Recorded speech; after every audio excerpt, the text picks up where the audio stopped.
ఈ మంచి ఎక్కడికి పోలేదు.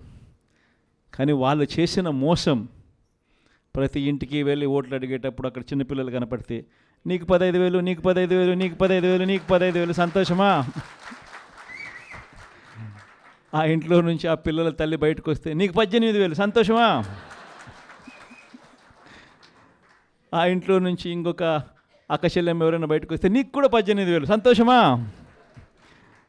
ఆ ఇంట్లో ఎవరైనా ముస్లాం బయటకు వస్తే నీకు 4,000, సంతోషమా? అని ఇట్లా మాటలకు నిజంగా ఇటువంటి అబద్ధాలకు, ఇటువంటి మోసాలకు కాస్త ఆ ఇంట్లో ఒక 20 ఏళ్ళ పిల్లోడో 18 ఏళ్ళ పిల్లోడో ఎవడన్నా బయటకు వస్తే నీకు నెల 3,000 రూపాయలు నిరుద్యోగ భృతి, నీకు సంతోషమా? ఇవన్నీ మన కళ్ళ ముందన్నీ చూసినాం. అంటే ఇటువంటి ప్రలోభాలకు ప్రజలు కూడా